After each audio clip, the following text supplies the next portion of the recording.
friends, I am going to do a video for you today on our chocolate pudding recipe. So I have our ingredients here, and then I'm also going to be showing you that, and I have a camera assistant today. So let me just kind of get started by showing you everything you're going to need.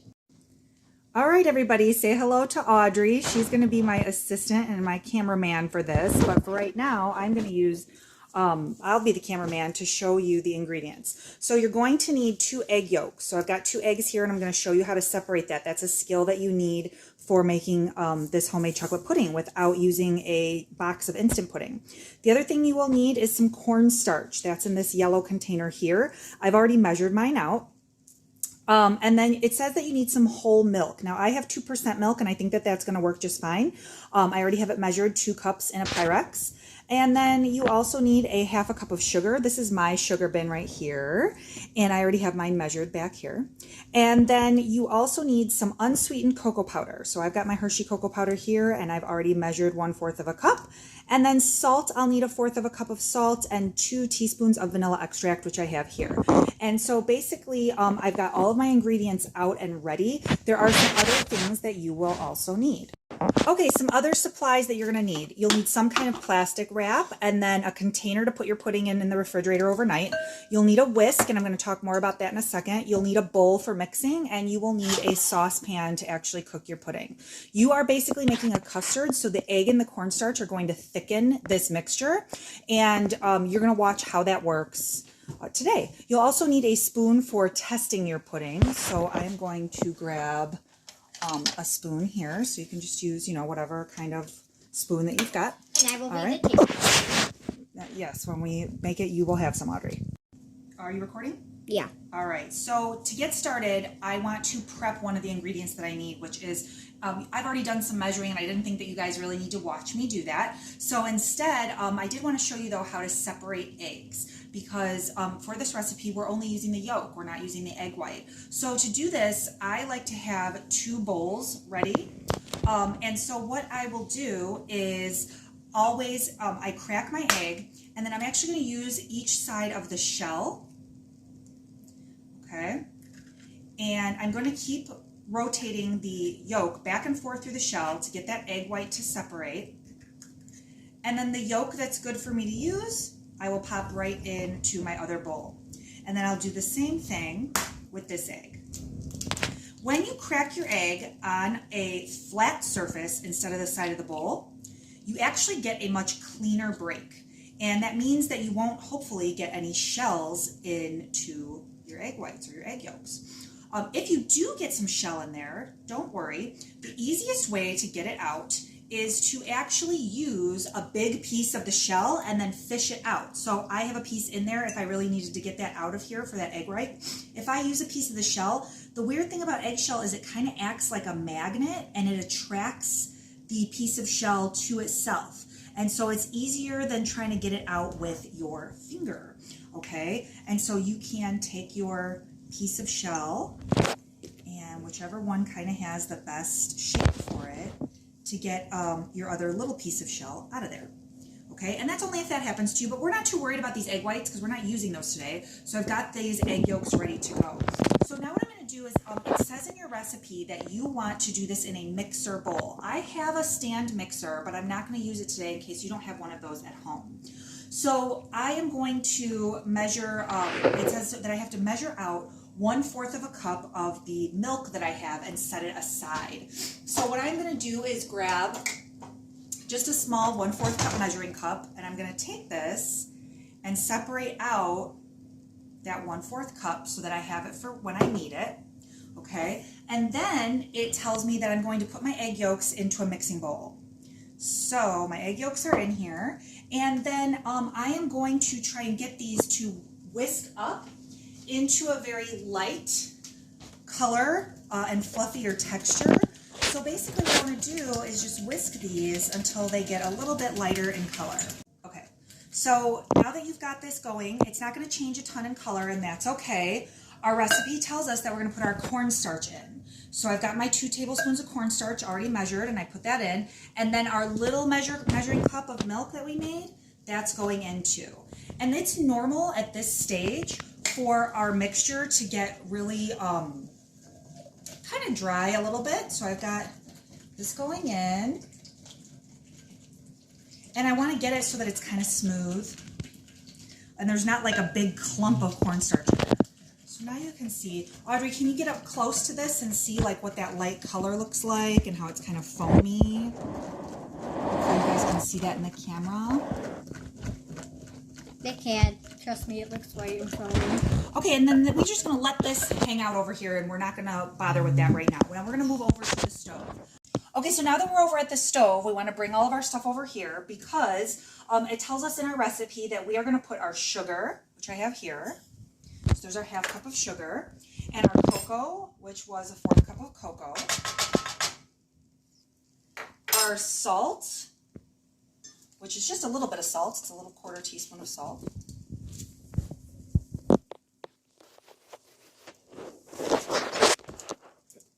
All right.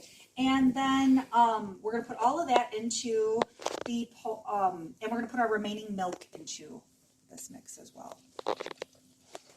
All right. So now you have basically, Audrey, are you able to show what's in the pot? Yeah. From where you're standing? There you go. Okay, so it's really dark. You guys can't see a whole lot with that, and that's okay. All right. Here's a good angle. Yeah. So basically what's going to happen is now we are going to bring the milk up to heat of a scald. And so what we want to do is we want to get this burner lit. And I would say that we would put it at like a medium to medium high heat. And basically what I'm going to do is I'm looking for this mixture, and it's going to look like hot chocolate. That's normal. So I want to get this cocoa powder and sugar stirred in here. What I'm looking for is for this to turn into something that has a little bit of bubbles coming around the edges of the liquid, but I don't want this to go to a full boil. If I boil this milk, it's probably going to curdle, and that is where it turns chunky, and there's nothing you can do to get it back from that. So don't move the camera around too much, okay, Audrey? It might make people get a little dizzy. All right, so I'm trying to get all of this cocoa to incorporate in, and this takes a little time. This is when I feel like people get a little impatient, but you're just trying to get that really warm hot chocolate mixture going, where we're going to get that milk to heat up. And speaking of that, so my pan, if your pans at home have a black coating on the inside, what that means is that they have a non-stick coating. If they have a non-stick coating, you want to be really careful about what tools you use on them. So for instance, I'm using this whisk that has a rubber coating because I don't want to scratch that non-stick coating on my wonderful non-stick pans. If you have a pan that is just totally silver on the inside, then you could use a metal whisk with that. Just be sure that you don't ruin the pans you have at home if you end up making this. Okay, so basically what we're going to do is I'm getting all of that incorporated in. And now what I want to do is, now that I've given it a good whisk, I'm actually going to kind of just see what this is going to do until we get some bubbles forming. All right. Time for a snack break. Coffee break. What's up? My mom whisking in silence. Okay guys, this is what we are looking for. So you're looking right down into my pot, and my I used a really dark cocoa powder, and that's okay. But notice how we're starting to get that bubbling just around the edges, but we're not up at a boil. This is where you need to be. You turn off your heat, remove your pan from the heat. Okay, we don't want to burn that milk.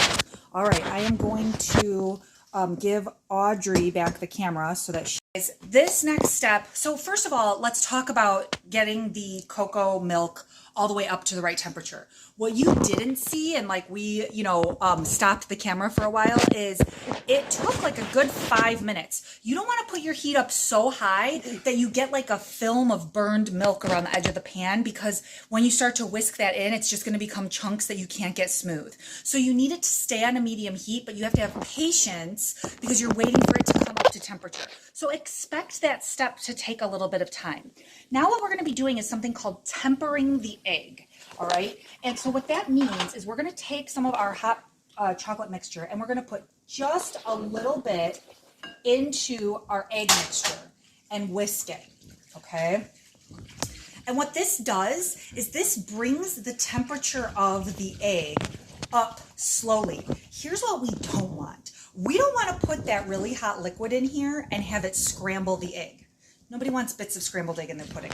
We want nice, smooth pudding. And so to do that, I put a little bit of the hot mixture in, I whisk, and that's bringing the temperature up, and then I put a little more in. And if your pan is heavy and you need to use a pot holder, then do that. You know, always be safe. We're going to whisk and whisk this. Make sure we keep it moving. We don't let any bits of scrambled eggs start to form. We don't let any milk start to curdle. And it's a little steamy. You can see some steam rising up off of that. We're bringing this up to the right temperature. Okay, I'm going to dump some more in. Now, we have an egg, we have 2 egg yolks, and we have some cornstarch in this mixture, but that's not going to be all we need to do to get this to thicken up to be pudding. At this point, it's still very liquidy, and we're going to need to cook some of that liquid out and let it thicken over heat. So this will end up going back in our pan, but you'll see kind of how that works in just a second, and I'll show you how to tell. All right, I'm going to put the last of my hot milk mixture back in there. We have tempered this up to get that egg yolk nice and warm without scrambling it. All right, and then at this point, you can decide if you need to bust out a mesh strainer. You don't want to use a colander like you would use for pasta. You need something that's mesh like this, because if you have any bits of cornstarch or bits of cocoa that just would not incorporate in, you can put this strainer over your pot and strain the pudding mixture back in so that you are guaranteed that it is smooth pudding, okay? Mine is actually looking pretty good in terms of no lumps or clumps in it, so I'm just going to pour it right back into the pan. All right. Okay, and I still am going to be needing that whisk. Go ahead, and are you ready to start recording again? I already did. Awesome. Okay, so now on our recipe, it tells us we're going to cook this over medium-high heat, whisking constantly until the pudding comes up to a boil. All right, so now we're going to get that rock and roll hot tub going. But the reason we want to keep whisking, why are you so close to me? Well, the reason why you want to keep whisking is because you don't want a film to start on the bottom of the pan. So this is another time when you have to be kind of patient. You have to get this up to a full boil. So, you know, you might want to have your coffee break that you can do with one hand while you're whisking with the other one. But you definitely don't want to walk away from this. Something that I want you to notice while I am whisking and waiting for this to come up to a boil is I haven't used the vanilla yet. That ingredient didn't go in, and that's on purpose. If we are going to bring this up to a boil, if we put vanilla in, the vanilla will actually boil right out of it. And so we don't want to cook that vanilla away, okay? So I'm going to get this to come up to a boil, and I'm going to keep whisking it. I did not know any of that stuff my mom said. Okay, so our pudding is starting to thicken up. It's starting to bubble. I'm definitely still stirring it. And what's happening is I'm going to test to see where it's at by checking for what's called the nappe in French cooking. And so this is where your spoon comes in. You're going to take a look at your pudding mixture, and if it's sticking to a spoon like this, then you're probably in really good shape. Also, if it holds a stripe, that's called the nappe, and you know that you have gotten your pudding up to a really good consistency. This is a custard that we're making. So now I'm going to turn off my heat, and basically this is when I put the vanilla in, okay? So now my vanilla is 2 teaspoons of vanilla. Oops, I'll get that in a second. 2 teaspoons of vanilla. It's okay, Audrey. I'll just get it in 1 second. I'm going to pop that in there, and then what I'm going to do, sneak my spoon over here, is whisk that in. Now my pudding, like I said, is super dark because I used a Hershey's Special Dark cocoa powder, but yours might be a little lighter in color because if you use just a regular cocoa powder, it's not as dark as this. All right, so you know, mine is basically like my black coffee soul here. All right, so our vanilla is in. So the last step that we have to do is store our pudding. So I'm going to tap off the excess from my whisk and put that in the sink. And then what I'm going to do is I'm going to store my pudding in a container so that it can set up in the fridge. Okay. Now, if you were feeling like you really wanted to try some of this, you could serve some of it warm, like on top of vanilla ice cream. That would be really good. Or you can be patient and let it set up in the fridge. Now, on your recipe, it says overnight. You don't necessarily have to wait overnight. In a couple of hours, this will probably be set up into a good texture. I am going to go ahead and smooth this out, but here's the other thing that we need to do and be careful of. Pudding can get a skin on it, and we've talked a lot about that. When you're working with milk and you're cooking milk, you want to make sure that you don't get some of these undesirable textures like a skin or curdles or things like that. So in order to prevent that, this is where your plastic wrap comes in. So you're going to get some plastic wrap.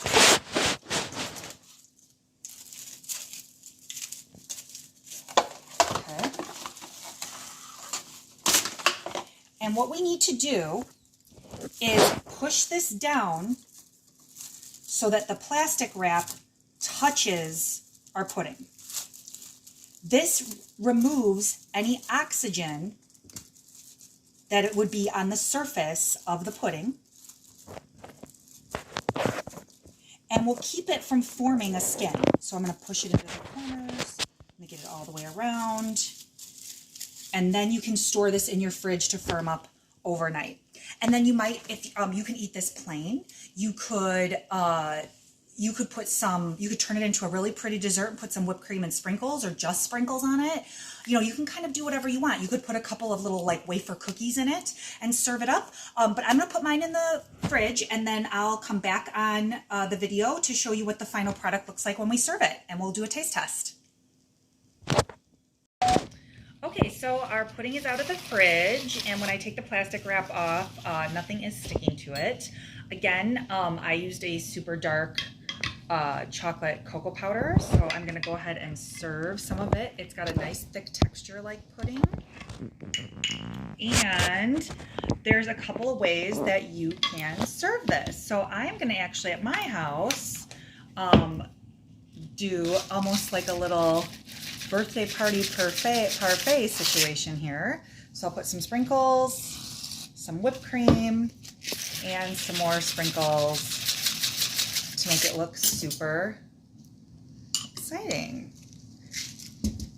And you didn't need a box of instant to do this. You could do this all with fresh ingredients that you have in your pantry.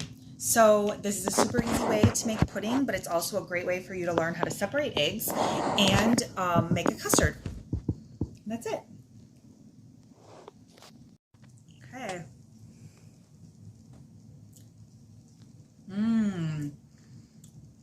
The chocolate in this is almost like brownies. So good. I know. So I like it much better than the box mix. So if you get to give this a try, which one would you pick based on, you know, the taste? I would pick the homemade version for sure. Me too. This is nice and easy, but this is really good.